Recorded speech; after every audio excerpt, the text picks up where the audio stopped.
क्या जाने। सती जी का भी यही हिसाब है। जिसने कभी प्रेम किया ही नहीं वो प्रेम गई। कहते हैं जो वेद पढ़े और भेद करे, जो वेद पढ़े और भेद करे, मन में नहीं निर्मल काया हो। वेद तो पढ़ गए हैं पर अंदर इतना हृदय निर्मल नहीं हुआ है। वेद पढ़ने के बाद भी अभिमानी बने हुए हैं। जिसने कभी प्रेम किया ही नहीं प्रिय तम का ठिकाना क्या जाने, जो प्रेम गलिया या ही नहीं वो प्रेम निभाना क्या जाने, जो प्रेम गली। सती जी उस भाव में आई नहीं थी, शंका कर बैठी, अरे ये भगवान नहीं हो सकते। अगर भगवान होते तो क्या स्त्री के वियोग में इस प्रकार से हो रहे होते? नहीं, ये भगवान नहीं है। और जैसे ही शंका हुई है तो महाराज भोलेनाथ तो सबके हृदय की जानने वाले हैं, सती जी के हृदय की भी समझ गए। कहते हैं सती जिन पर तुम शंका कर रही हो सोई मन इष्ट देव रघुवीरा। ये मेरे इष्ट देव है, रघुवीर जी है। जासु कथा कुंभज ऋषि गाई, भगत जासु मैं मुनि सुनाई। जिनकी कथा का गान कुंभज ऋषि ने किया था, जिनकी भक्ति मैंने मुनि को सुनाई थी, ये वही वही। लेकिन महाराज देखो, स्त्री को कभी भी अपने पति से झूठ नहीं बोलना चाहिए, चाहे कैसी भी परिस्थिति हो। कुछ छुपाना नहीं चाहिए। देखो आज सती जी छुपाएंगे और उसका कितना बड़ा उनको दंड मिलेगा, आप सब जानते हो इस बात को। महाराज हृदय में बहुत शंका है। भगवान भोलेनाथ सोचते हैं संतुष्ट हो, वो कार्य कर ले तो वो तो खुश हो जाएगा। सती जी प्रसन्न हो गई। अरे वाह, आज तो मैं इन तपस्वियों की परीक्षा लूंगी। पहुंची है उस स्थान पर और महाराज उस समय हृदय में विचार करती है कि ऐसे परीक्षा लूं। बोले जानकी को ही तो ढूंढ रहे हैं, जानकी का ही वेश बना लो। माँ जानकी का वेश बनाया है और माँ जानकी का वेश बनाकर वन में आगे आगे चलने लगी। लक्ष्मण दीख्यो माँ कृत चकित भये ब्रह्म हृदय विशेषा।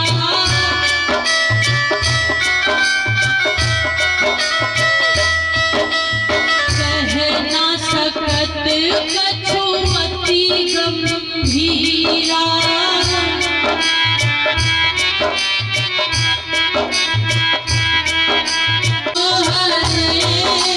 राम सिया राम बोलो जय सिया राम।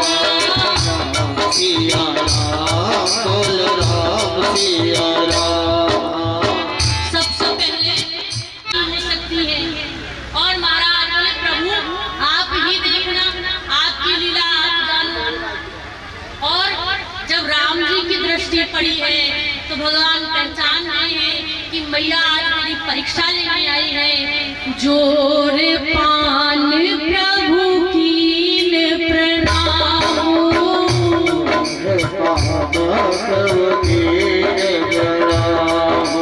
पिता सहित लीने निज नाम।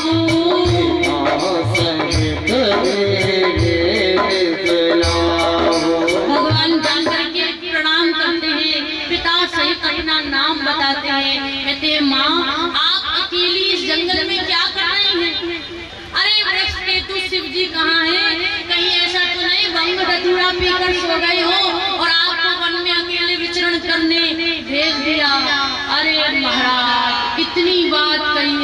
सती जी स्थिर रह गई है। हृदय कंपन करने लगा है।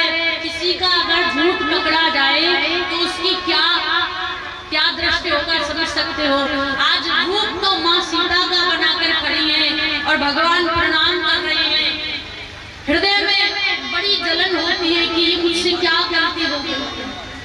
भगवान सोचते हैं कि ये मेरी परीक्षा लेने आई है, अब इनको मैं पूरी परीक्षा दूंगा। चारों ओर वन में माँ सीता सहित लक्ष्मण जी सहित भगवान की झांकी देख रही है।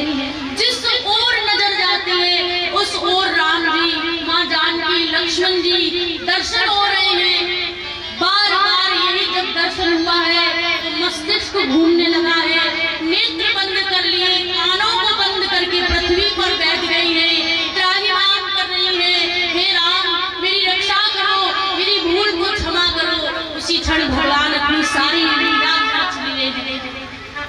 अब विचार करती है कि जो गलती हुई सो हुई, लेकिन अब भोले बाबा से क्या कहूंगी।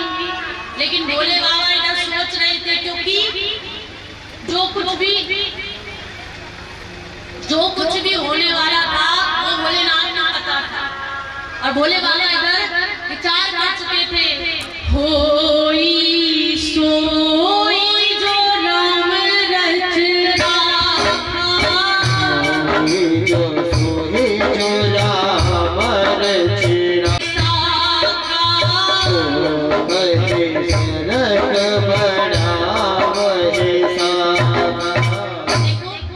कभी कभी हमारे जीवन में ऐसी स्थिति आ जाती है कि उसमें हम चाहकर कर भी कुछ नहीं कर पाते। कभी कभी जो हमारा अपना बेटा है, हमारी बहू है, हमारी धर्मपत्नी है, हम उनको लाख बार भी समझाएं लेकिन वो हमारी समझते नहीं। सबके जीवन में ऐसी स्थिति आती है। सासू माओं के जीवन में भी आती होगी। बहू को कितना भी समझा लेना, लेकिन कभी कभी ऐसी स्थिति आती है कि बहू समझने को तैयार नहीं हुई। तो उस समय क्या करना है? भोलेनाथ शिक्षा दे रहे हैं। सती जी के समझ में नहीं आई, कहा जो मन करे वो करो, और महाराज राम जी पर छोड़ दिया। और तुम्हारे भी जीवन में कभी ऐसी स्थिति आए तो बस यही चौपाई गाना कि प्रभु अब ये समझने वाले तो है नहीं है, अब जो होगा वो आपकी इच्छा से होगा। और देखिए यदि भगवान के ऊपर छोड़ देंगे ना तो मैं सत्य कहती हूँ काम बिगड़ेगा नहीं, काम बन जाएगा। द्रौपदी कन्हैया पर बहुत गुस्सा क्यों करती है कि तुम मेरे भैया कहते हो, भैया बनते हो और आने में इतनी देर लगाई। अरे भरी सभा में वो दुशासन मेरी साड़ी खींच रहा था, मैंने तुम्हें कितना बुलाया, इतनी देर लगाने आने। अरे कन्हैया तुमने ये सारा प्रपंच होने ही नहीं दिया, मत होने देने ना। तुम तो भगवान कहते हो, तुमने तनिक भी नहीं सोचा मेरे बारे में, कम से कम मेरे विषय में ही सोच ले।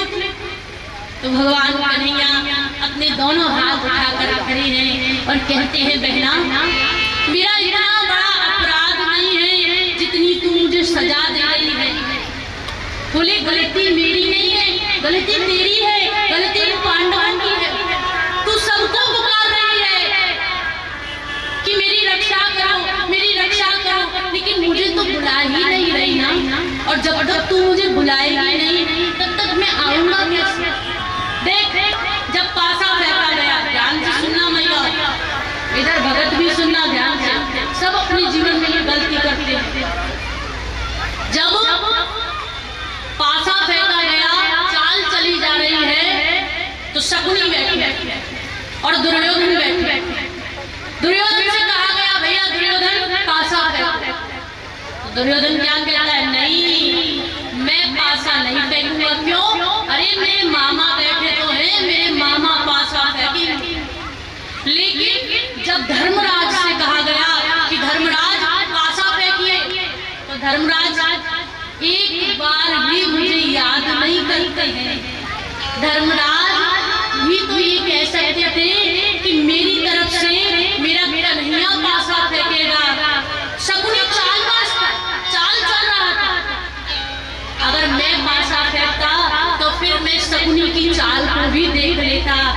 गलती मेरी नहीं है,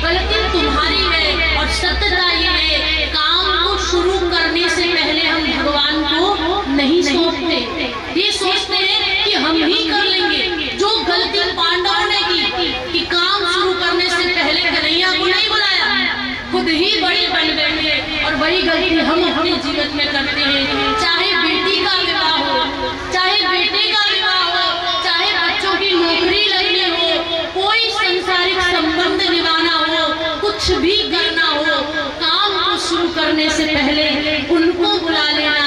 काम बिगड़ेगा नहीं, काम सवर जाएगा, काम बन जाएगा, लेकिन सौंपना पड़ेगा। अगर उनको सौंप दोगे तो काम आपका कभी नहीं बिगड़ेगा। और यही उनसे प्रार्थना कीजिए कि हे राधा रानी, बस अपनी कृपा जैसे आपने अब तक बरसाई रखी है, हमारे जीवन में बरसाई रखना। बोलिए बरसाने वाली की। अरे मैया तुम नाचना भूल गई हो क्या? पहले तो बहुत सुंदर नृत्य करती थी, कि जितनी यजमान बानी है बैठे बैठे पैर खराब हो जाएंगे, थोड़ा बहुत घूम लिया, घूमोगी देखो घूमोगी तभी भजन गाऊंगी, और नहीं नाचना तो कोई बात नहीं, नाच कर लेना, थोड़े पैर भी ठीक हो जाएंगे। और वैसे भी कहते हैं कि जो भगवान की कथा में नाच लेते हैं ना, उनको संसार में नाचने की आवश्यकता नहीं पड़ती। ये दुनिया बहुत खराब है महाराज, दुनिया किसी को नहीं छोड़ती। मीराबाई को नहीं छोड़ा, रैदास जी को नहीं छोड़ा, रसकान जी को नहीं छोड़ा, किसी को नहीं छोड़ा, नरसिंह जी को नहीं छोड़ा, तो क्या क्या छोड़ देगी? नहीं छोड़ेगी। और कहो वो जी जी दिल ले दो मुरलिया मारो, जी जी दिल ले दो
तुम ही बना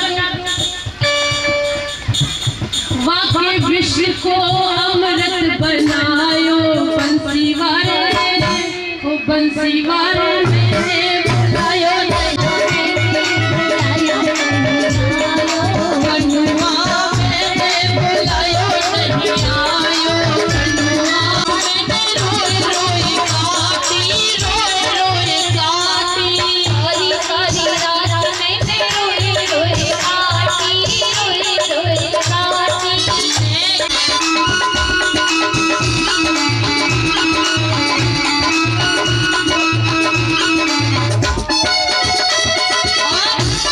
अब आपको कहना है नरसिंह